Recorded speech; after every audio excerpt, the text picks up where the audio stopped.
Halo guys, Assalamualaikum warahmatullahi wabarakatuh. Perkenalkan, nama saya Aspian Baranusio dengan NIM 20061102142. Nah, dalam kesempatan kali ini saya akan sedikit menjelaskan mengenai tugas saya dalam mata kuliah Manajemen Operasional dengan dosen pengajar Dr. Magdalena Wulor, SEMM. Dalam video kali ini saya akan membahas mengenai 10 keputusan strategis manajemen operasional. Nah, sebelum kita bahas, terlebih dahulu saya akan berikan gambaran mengenai apa sih manajemen operasional itu. Nah, di sini definisi manajemen operasional. Yang pertama pasti teman-teman pernah mendengar kata produksi. Produksi adalah proses penciptaan barang dan jasa. Nah, selain kata produksi, pasti teman-teman pernah mendengar yang namanya kata operasi. Operasi adalah fungsi atau sistem yang mentransformasikan input menjadi output yang lebih bernilai.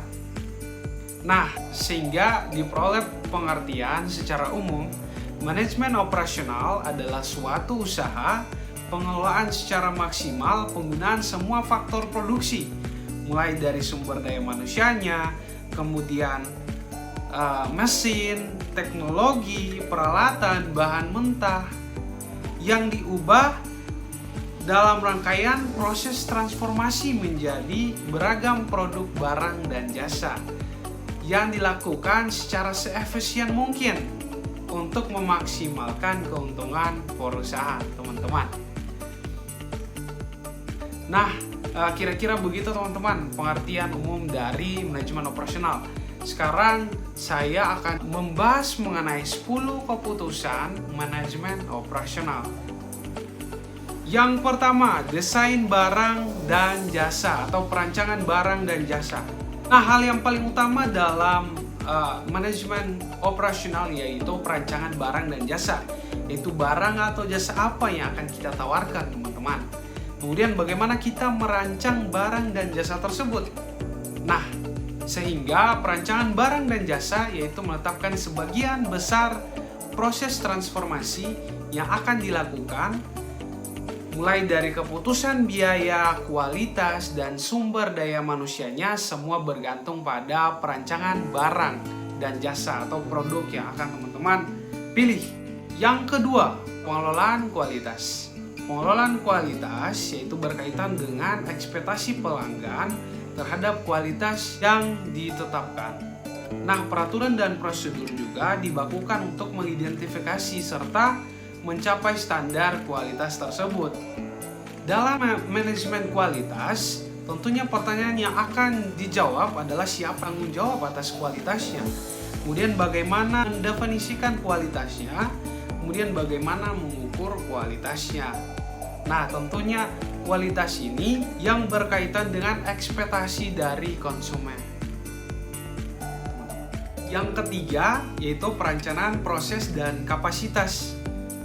Keputusan proses yang diambil membuat manajemen mengambil komitmen dalam hal teknologi, kemudian kualitas, penggunaan sumber daya manusia, dan pemeliharaan yang spesifik. Nah, komitmen pengeluaran dan modal ini akan menentukan struktur biaya dasar suatu perusahaan. Perencanaan proses dan kapasitas ini tentunya untuk menjawab pertanyaan proses apa dan bagaimana urutan yang diperlukan untuk membuat suatu produk tersebut. Kemudian apa peralatannya dan teknologinya yang diperlukan untuk setiap proses tahapan demi tahapan dalam menciptakan suatu produk ataupun jasa, teman-teman. Yang keempat, penentuan lokasi atau pemilihan tempat. Nah, keputusan lokasi tentunya sangat dibutuhkan dalam menentukan kesuksesan suatu perusahaan. Penentuan lokasi tentunya untuk menjawab di mana kita menempatkan fasilitas yang kita perlukan. Kemudian kriteria apa saja yang digunakan untuk memutuskan suatu lokasi. Pemilihan lokasi juga erat kaitannya dengan manajemen rantai pasok atau supply chain, teman-teman. Karena faktor rantai pasok yang berpengaruh antara lain transportasi, dan juga jaringan distribusi barang ataupun jasa yang dikeluarkan oleh perusahaan. Kemudian yang kelima ada perencanaan tata letak atau layout. Perencanaan tata letak akan berpengaruh pada aliran bahan baku, kemudian kapasitas yang dibutuhkan, jumlah sumber daya manusia juga, dan juga keputusan teknologi dan kebutuhan persediaan. Nah, kenapa demikian teman-teman? Karena dengan penentuan atau desain layout akan mengetahui bagaimana kita dapat menyusun atau meletakkan fasilitas yang ada, kemudian seberapa luas yang diperlukan setiap fasilitas. Yang keenam ada sumber daya manusia atau desain pekerjaan. Sumber daya manusia dan rancangan pekerjaannya merupakan bagian yang integral dan mahal dari keseluruhan rancangan sistem operasional. Kenapa demikian? Karena kualitas lingkungan kerja diberikan, bakat dan keahlian juga sangat dibutuhkan, sehingga mempengaruhi upaya yang harus ditentukan juga harus jelas teman-teman. Tentunya desain pekerjaan ini atau sumber daya manusia yaitu menjawab pertanyaan atau persoalan mengenai seberapa banyak pekerjaan yang diperlukan, kemudian berapa banyak pekerja yang diperlukan untuk menyelesaikan suatu pekerjaan tersebut. Yang ketujuh, adanya manajemen rantai pasok. Putusan manajemen rantai pasok yaitu menjelaskan apa yang harus dibuat dan apa yang harus dibeli. Setiap perusahaan berlokasi di dekat sumber daya komoditas yang terbaik, sehingga pasokan bahan baku dapat terjaga kualitasnya, kemudian menekan biaya distribusi ataupun produksi, dan juga mempunyai hubungan jangka panjang dengan pemasok bahan baku. Nah, supply chain sendiri atau supply chain management itu diperlukan untuk menjawab pertanyaan apakah membuat atau membeli input yang diperlukan, kemudian siapa yang menjadi pemasok dan berapa banyak yang kita miliki dari faktor produksi yang ditetapkan perusahaan.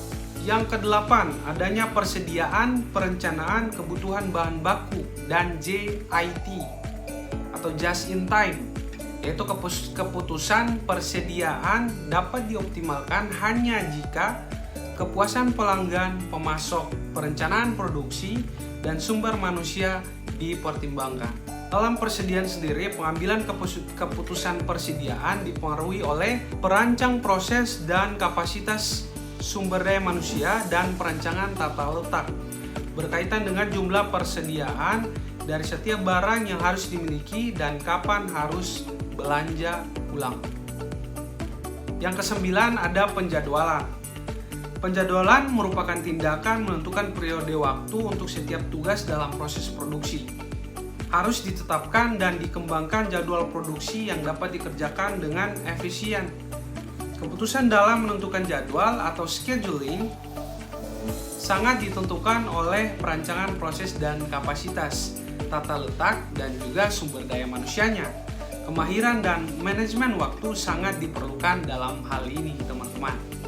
Nah, yang terakhir teman-teman, yaitu pemeliharaan, yaitu strategis pemeliharaan berkaitan dengan menjaga kualitas atau mutu. Keputusan harus dibuat pada tingkat stabilitas dan kehandalan yang diinginkan. Dalam pemeliharaan sendiri, karyawan sangat terlatih untuk memenuhi permintaan yang tidak pasti.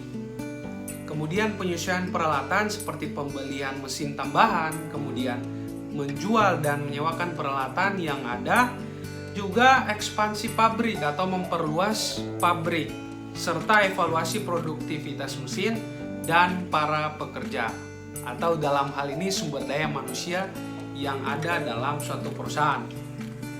Nah teman-teman, itulah tadi 10 keputusan strategis manajemen operasional yang tentunya seluruh keputusan strategis ini diperlukan untuk proses produksi berjalan dengan baik dan lancar, sehingga dapat mendukung visi dan misi perusahaan dalam perencanaan strategi suatu perusahaan dalam mencapai keuntungan kedepannya.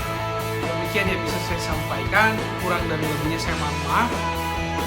Wabillahi taufiq wal hidayah. Assalamualaikum warahmatullahi wabarakatuh, dan see you guys.